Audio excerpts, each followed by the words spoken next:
Hello, my name is Shanti Welch, and this is my older adult oral video presentation.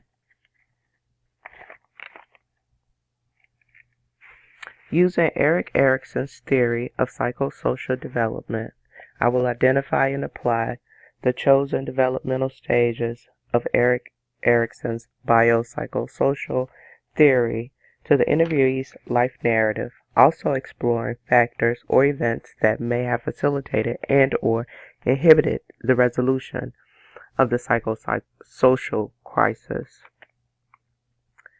The stages of this theory span from birth to late adulthood.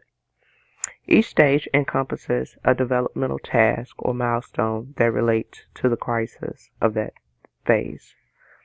The first stage is trust versus mistrust. Second, autonomy versus shame and doubt. Third, initiative versus guilt.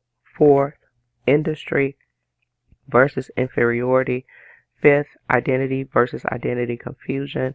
Sixth, intimacy versus isolation. Seventh, generativity versus stagnation.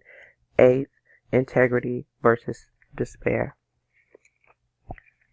For this presentation, the seventh stage, adulthood or middle adulthood. A 66-year-old African-American woman from Memphis, Tennessee was interviewed. The conflict of this stage is generativity versus stagnation. The age ranges from 35 to 65 years of age. During this stage, you experience physical and biological changes.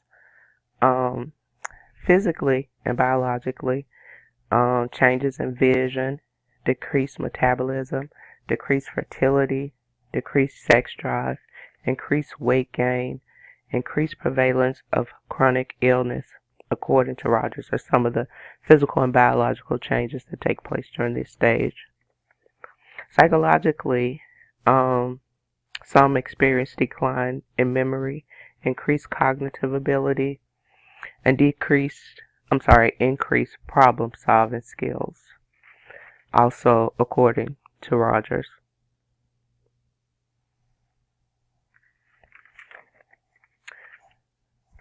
Important experiences of the interviewee's life during this stage were the graduations of all her children. Finally, she was able to come and go as she pleased with no children at home waiting for her. And similarly, all of her friends' children were around the same age, so they were finally free to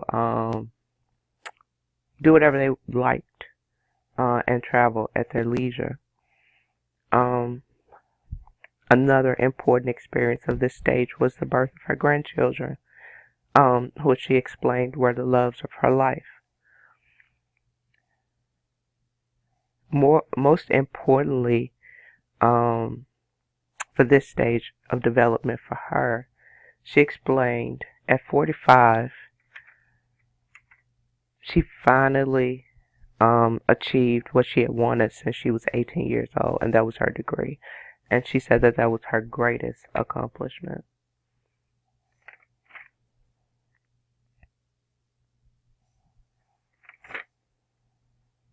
Some of the challenges of this stage of development were the suicide death of her husband, which had a great impact on her and the children, even though the children were older at this point. She was now alone and financially burdened by his untimely death.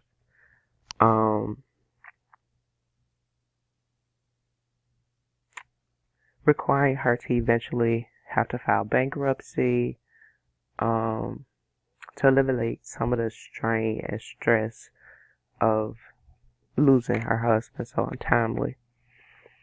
So when she ended up having to file bankruptcy, she said that this was a turning point in her life, that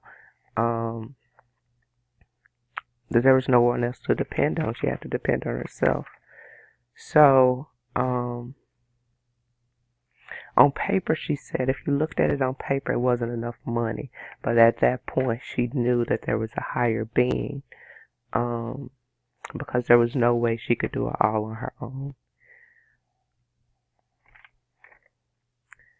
So, the progression of her daughter's illness. Her daughter had childhood diabetes, so it was something she had been battling for years, and it was well maintained until she started to have children, which in some strange way made it progress faster. So, in any event, she ended up having to return home to her mother, and by this time she had started a family of her own. So, Mrs. H explained that initially when her daughter first returned home, it wasn't a problem. It was more like a partnership. She still had much of her freedom to come and go.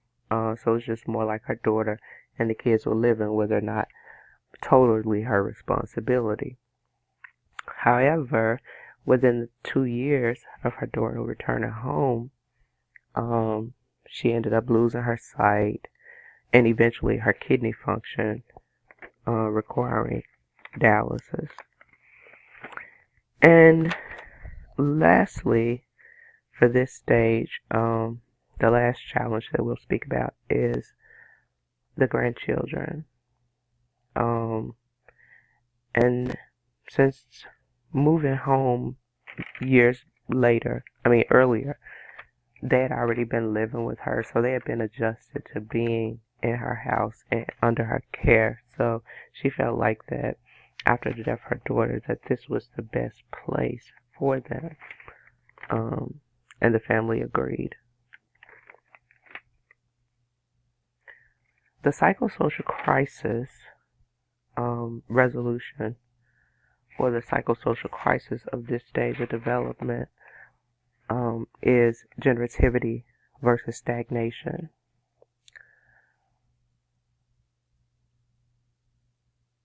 According to the interviewee, what is most important to her right now is having a reasonable portion of health and strength to raise her grandchildren and the financial resources to take care of them. As described by Rogers 2013, generativity is the willingness to care about people and things one has produced, as well as a commitment to protecting and enhancing the conditions of one's society. Stagnation, on the other hand, is a more negative response to aging. According to Rogers, the lack of psychological growth, which includes being self-centered, seeking pleasure at the expense of others, and having difficulty seeing beyond one's own needs. And by definition, we can see that stagnation is more negative at this stage of development. But luckily, the interviewee in this case displayed constant and varied signs of generativity throughout the interview, speaking highly of her role as a grandmother, her position as a mother, and her continued activity in the life of the youth and her family.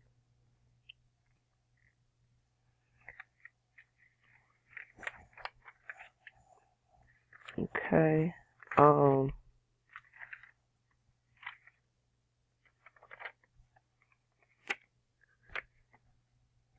Factors and events that may have inhibited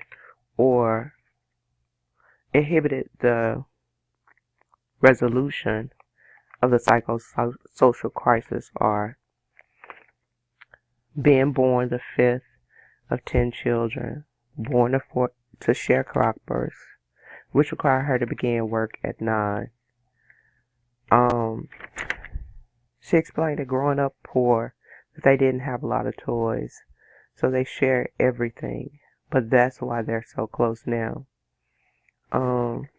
During this stage, the interviewee also experienced a great deal of loss, losing both her mother and her father, two sisters, and a brother, um, and traumatically losing a husband and a child, all during this stage of development.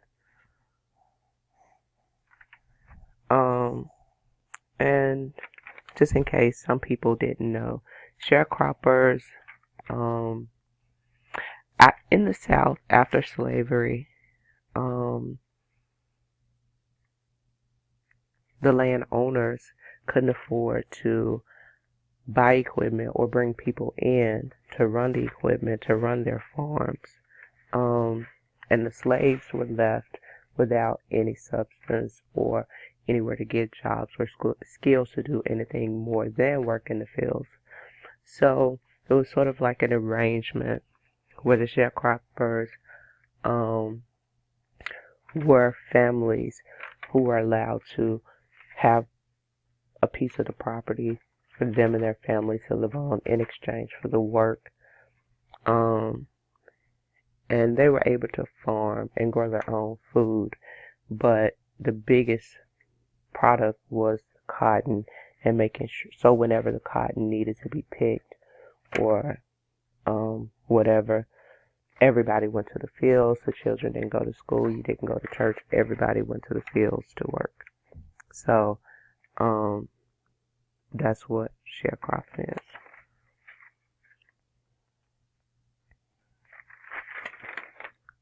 Oppressions that may have shaped the life of the interviewee.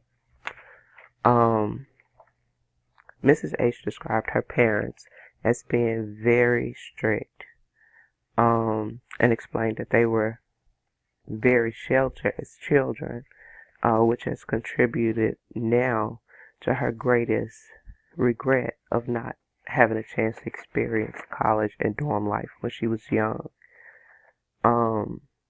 And she explains that this is like one of her greatest regrets. The interviewee explained that her family was very close. She grew up very close to family. When she was young, she knew and spent time with both her mother's mother and father and her father's mother and father. So they were very close-knit family. And she feels blessed to have grown up with so much love and support from the family, the community, and the church. She continues to have a lot of friends and acquaintances. She continues to be active in the church and hopes to continue to grow spiritually in her life. The loss of her husband was a traumatic experience, and it had a huge impact, and it changed her, her life.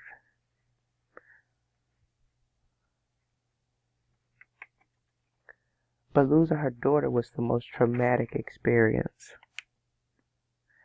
The way she explained it, the loss of my child continues to have an impact on me, as she cries. A parent never expects to bury a child, but I didn't want her living just to be alive. Her daughter was found unresponsive and resuscitated and placed on life support. So the interviewee had to make a hard decision of removing her daughter from child support and allowing her to die naturally.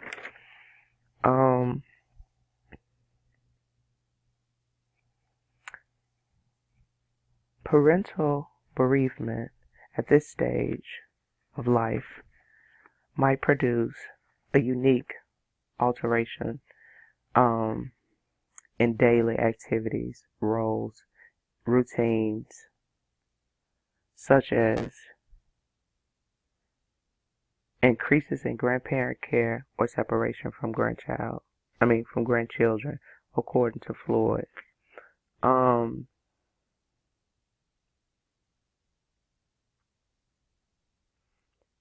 And this is found to be true. Sometimes more when the child is your daughter and has kids. A lot of times the grandmothers feel more in line to take care of the children as opposed to someone else raising their daughter's children. And Becoming a full-time parent again